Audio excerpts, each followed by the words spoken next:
काहींची शंका आहे, काहींचे आक्षेप आहेत की या आंदोलनाला काहीच मिळालं नाही. काहींचं म्हणणं आहे की 0% पेक्षाही कमी मिळालेलं आहे. काहींचं म्हणणं आहे की यातून काहीच होणार नाही. तर खरंच काय आहे हे आपल्याला जाणून घ्यायचं. मुंबईमध्ये राज्यातील समाज बांधव जरांगे पाटलाच्या नेतृत्वावर, पारदर्शकतेवर किंवा त्यागावर, निष्ठेवर, समर्पणावर विश्वास ठेवून हे मुंबईमध्ये गेले. ही संख्या ही प्रचंड होती. हा आकडा मोजता येत नव्हता, कारण ती एका जागेवर गर्दी नव्हतीच.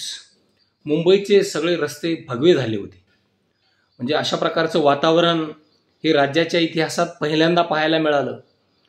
मात्र काहींची शंका आहे, काहींचे आक्षेप आहेत की या आंदोलनाला काहीच मिळालं नाही.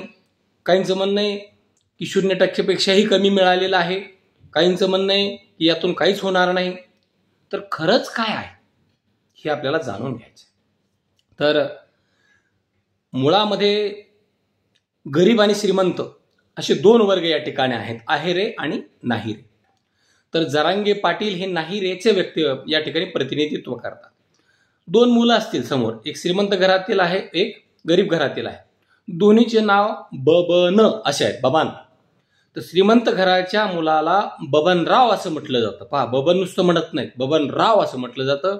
आणि गरीब घरातील मुलाला बबन्या असं म्हटलं जातं. हा फरक या ठिकाणी आहे. आणि आता ते इतर विषयात आपण जाणार नाहीत की ते अडथळे आले, काय झाले काय.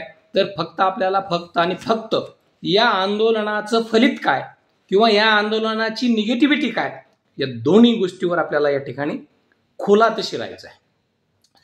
या आंदोलनाच्या माध्यमातून सरकारनं काही मागण्या मान्य केल्या की मराठा आंदोलकावरील गुन्हे 1 महिन्यात मागे घेऊ असं म्हटलेलं आहे. तसं GRही त्यांनी पब्लिश केलेलं आहे, त्यामध्ये मेन्शन केलेलं आहे. जे आंदोलनात शहीद झाले त्यांच्या कुटुंबियांना आर्थिक मदत तात्काळ दिली जाईल आणि कुटुंबातील एकाला परिवहन महामंडळामध्ये नोकरी दिली जाईल असंही सरकारनं म्हटलेलं आहे. आणि याशिवाय त्या ठिकाणी आणखी काही म्हणजे हैदराबाद गॅजेटियर्सची अंमलबजावणी करण्याच्या अनुषंगाने एक GR हा तात्काळ वितरित करण्यात आला. आणि सातारा पुणे औंध संस्थांची या म्हणजे याची अंमलबजावणी करण्यासाठी काही अवधी घेतलेला आहे. आणि सगळे सोयी अधिसूचनेवर काही अवधी घेतलेला आहे किंवा मराठा आणि कुणबी एकच असल्याचा कायदा करण्यासाठी अवधी घेतलेला आहे. आता इथं सरकार जिंकले का जरांगे पाटील जिंकले हा प्रश्न महत्त्वाचा नाही. आंदोलन यशस्वी झालंय की झालं नाही हाही प्रश्न महत्त्वाचा नाही.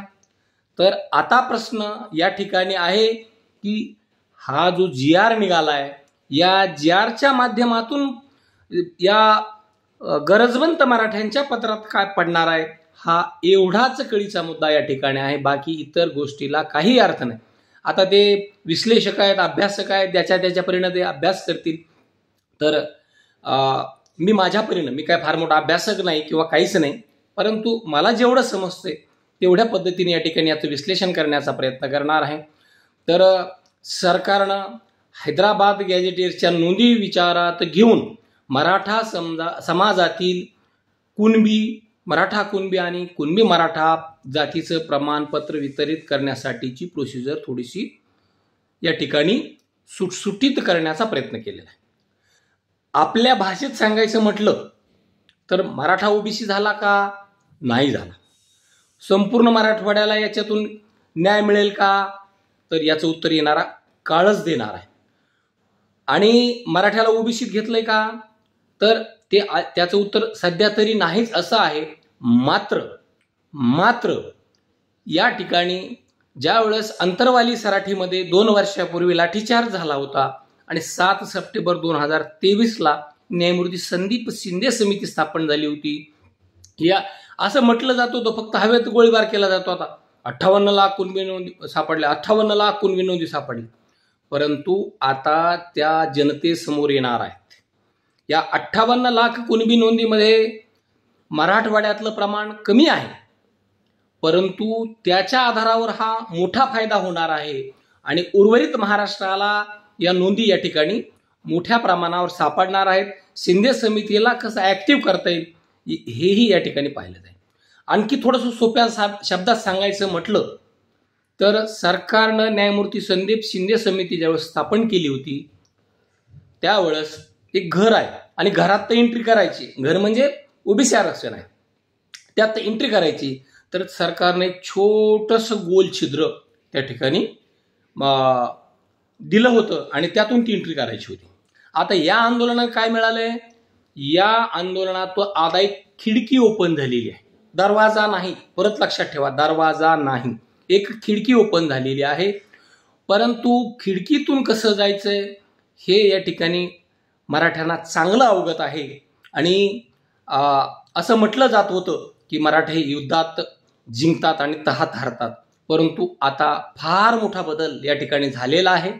आणि याचे मूर्तिमंत उदाहरण हे छत्रपती संभाजीनगर जिल्ह्यातील वैजापूरचं देता येतील. त्या ठिकाणच्या बांधवांनी एका बांधवांनी जवळपास 8 ते 9 हजार प्रमाणपत्र काढण्यासाठी मेहनत घेतलेली. असे अनेक लढवय्ये शिलेदार जरांगे पाटलाकडे आहेत. आणि सगळ्यात महत्त्वाचं म्हणजे जरांगे पाटलांना यात फार लक्ष द्यावं लागणार, फार काळजी घ्यावी लागणार आहे. कारण काय आहे की पूर्वी वाशिला सरकारने दिला तो ड्राफ्ट होता, मसुदा होता, आता जे दिलाय तो GR आहे. आता काही लोक म्हणतात की आता त्याचा कायदाच निघायला पाहिजे होता, काही जण म्हणतात की नाही नाही त्याचा अध्यादेश निघायला पाहिजे होता, काही जण म्हणतात की नाही नाही ते आता कोर्टात चॅलेंज होणार आहे. हे बघा कोर्टात कुणीही जाऊ शकतं, हा GR चॅलेंजही होऊ शकतो. तर ती सरकारची जबाबदारी आहे, जे सरकारनं काढला ती सरकारची जबाबदारी आहे. परंतु जरांगे पाटलांना आता बीड पॅटर्न या ठिकाणी राबवावं लागेल. तुम्ही म्हणाल हे काय भानगड आता बीड पॅटर्न?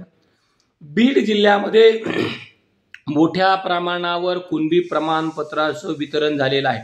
सरकारनं ती आकडेवारी समोर आणलेली नाही, परंतु मोठ्या प्रमाणावर या ठिकाणी वितरण झालेलं आहे. अगदी हाच बीड पॅटर्न आता संपूर्ण मराठवाड्यामध्ये राबवावं लागणार आहे. जरांगे पाटलाला शासनाला एक पॅरलल यंत्रणा या ठिकाणी आपली निर्माण करावी लागणार आहे. ती आहे, फक्त ती ऍक्टिव्ह करावी लागणार आहे. आणि निश्चित या ठिकाणी स्थानिक चौकशी करून आणि या ठिकाणी ज्यांना नोंदी मिळाल्यात, आता असे अनेक ठिकाणी असं झालेलं आहे की भावकीमध्ये एक किंवा 2 नोंदी सापडलेल्या आहेत आणि त्यातून अर्धी भावकी या ठिकाणी ओबीसी झालेली आहे. आता ती संपूर्ण भावकी यातून ओबीसी होणार आहे. या ठिकाणी नातेवाईकाच्या सर्टिफिकेटचा आधार सुद्धा या ठिकाणी घेतला जाणार आहे. म्हणजे या आंदोलनाचं फलित काय, सोप्या शब्दात सांगायचं तर एक बॅकडोर विंडो ही या ठिकाणी तयार झालेली आहे. आता या विंडोमध्ये कसं जायचं हा ज्याचा त्याचा प्रश्न आहे. आता बऱ्याच जणांच्या नोंदी सापडल्या पण प्रमाणपत्रच काढत नाही, म्हणजे हा ज्याचा त्याचा प्रश्न आहे. आणि सगळ्यात महत्त्वाचं म्हणजे याची अंमलबजावणी कशी करून घ्यायची, कारण हा GR आहे.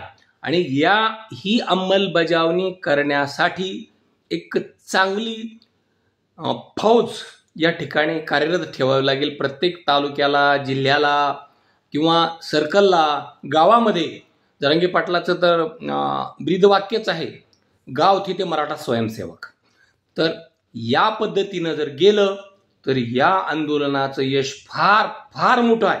ते आता कसं असतं, कुणाला काय म्हणायचं, एखादा अर्धा ग्लास पाणी आहे, आता तो काचेचा ग्लास आहे, त्यातलं पाणी दिसतंय, दोघांना विचारलं की याच्यात काय आहे, म्हणजे याला काय बोलणार तू, तर तो एक जण म्हणणार अर्धा ग्लास रिकामा आहे, तर दुसरा म्हणणार अर्धा ग्लास भरलेला आहे. म्हणजे त्याला पॉझिटिव्हली पाहायचं का निगेटिव्हली पाहायचं हे महत्त्वाचं आहे. म्हणून या आंदोलनाचं फलित हे निश्चित एक चांगल्या प्रकारची विंडो ओपन झालेली आहे. आणि या ठिकाणी ओबीसी प्रवेशाचा हा एक चांगला मार्ग या ठिकाणी सापडलेला आहे.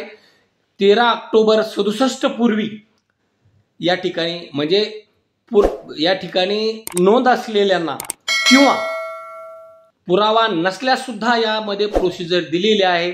निश्चित हे आंदोलनाचं यशच आहे. कुणी मानो या ना मानो हे मात्र यश निश्चित आहे. आणि याची प्रचिती आपल्याला 6 महिने जाऊन द्यावा लागतील, वर्ष जाऊन द्यावं लागेल आणि त्यानंतर आपण त्याचं विश्लेषण जरूर करू.